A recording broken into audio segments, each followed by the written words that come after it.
السلام عليكم ورحمة الله وبركاته.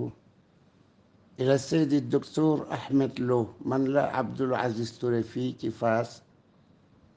dama doon déglu dama doon xool def istiraad ay yenn ci anawin yu ci bayam ci fatwa boo def mu jëm ci bisu tabaski bi. ka doon laaj dafa wax ne Ibnu Usaymin dafa wax bisu tabaski ci diggante Makka ak meneenum réew. bu fekkee ni ki daa nekk ci meneen réew na topp gisu ko waa réew mooma. bu fekkee daa wuute gisu Makka nga ne loolu amul, nga ne Usaymin waxut loolu. docteur, man ku bañ xilaaf laa diggante jullit ñi, ku ko bañ laa. xam naa ne xilaaf boobu moom damaa juddu fekk ko fi, ndax man maa ngi fàttaliku maqaal bi ma jëkk a bind, wala bokk na ci ma jëkk a bind di ko wan sam papa. booba sorewul ak ay 1900, yaakaar naa booba daal 1970 moom booba ak seegul xam naa ne jiitu ne 1970 li mu ko jiitoon ak bariwul. ma di ca tawat tàqalikoo gi nekk ci biir jullit ñi, te booba sax mbirum maanaam ngirum Ibaadu Rahmaan ak seegul amagu fi. falaax moom yàgg na fi, waaye Ibaadu Rahmaan boobu amagul. Daarul Istiqaama itam amagul. ma di ci tawat rek wan ko sam papa, waaye dafa ma ne pour benn jullit ñi de ak tàqalikoo gi ni mu mettee, man ak sëriñ Moodu Moustapha moom sëñ Tuubaa dox nañ ci ba tàyyi pour bëgg a benn li jullit ñi, waaye mu jafe lool. man naka jekk dama mos di bëgg lu benn li jullit ñi, waaye nag bëgg a bennoo ak bëgg a bennale ba tax nga nekk ci réew yàlla xamal la dara ci xam-xam, nga dégg lu wuuteeg loola ñu di ko wax, nga bëgg jàmm ba tax nga ne cell, damay ragal bu yàggee mu doon leneen. wa saakitu anil xaq cheytaanul axras. loolu nga ne Usaymin waxu ko, moom laa la bëgg a yónnee fu mu ko waxe. demal ci alfatawa, fatawa ibnu Usaymin juzu 20 safha 47. fatawa ibnu Usaymin juzu 20 ci ay nusxa électronique safha 47. maa ngi nii di la yónnee juzu boobu sax téere bi. teyit na nga ubbi page 47. teyit na nga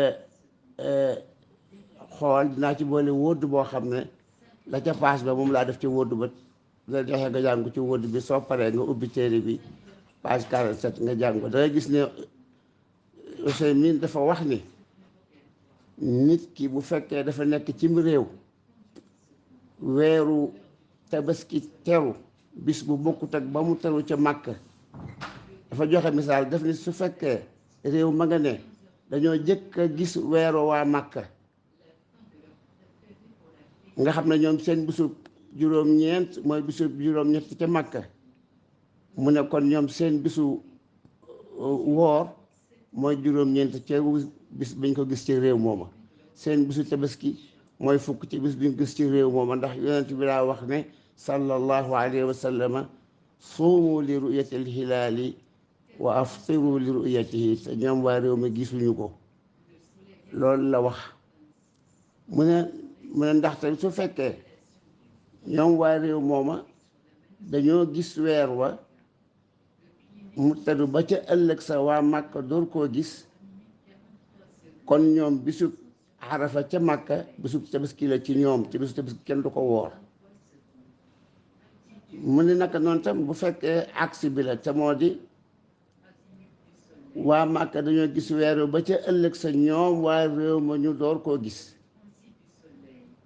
mu ne su boobaa waa réew ma bu ñu amee juróom ñetti fan waa Màkka am juróom-ñeent masalan koy ñoom seen juróom-ñeent ñoom waa réew moom la ñu war a woor muy fukk ci Màkka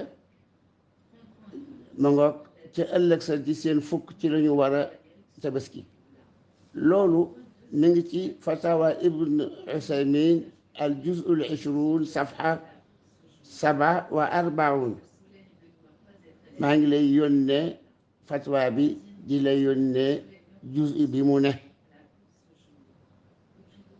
ba nga xam ne kon ibnu Usaymin moom wax na loolu ala kulli xaal min al ahwal man bi ma gisee fatwa bi damaa dajeek moom ci net bi rek waaye pour bëgg lu wóor dafa tax mën naa dem ba ca téere ba ma ubbi fatawa ibnu Usaymin seet juzu ba mu wax mooy juzu 20 ma ubbi ko dem ba ci juzu ba ci fatwa ba jàng ko foofa yow maa ngi la koy yónnee mbir mi nag mbirum diine la mbirum ajjana wala safara moom la nekk ci réew nag ñi dafa wax ay masala nga xam ca dara ba noppi ne cel ndax bëgg a juboo wala ne cel ndax am na ay gone yu réew yoo xam ne dañuy topp ay nit yoo xam ne man dégg naa ci réew mi loo xam ne jàpp naa ne yow xanaa déggoo ko dégg naa ci réew mi ñuy wax ay kilifay diine di leen takfiir di wax ñoom ay wax yu ñaaw man damaa jëlle takfiir waaye jëmmi sàllaw liggéey rek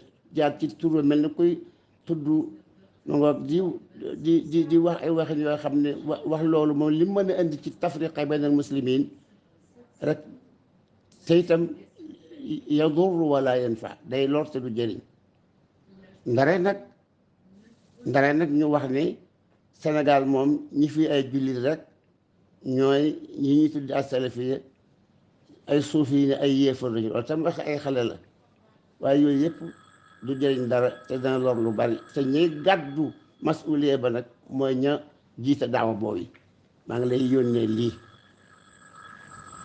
salaamaaleykum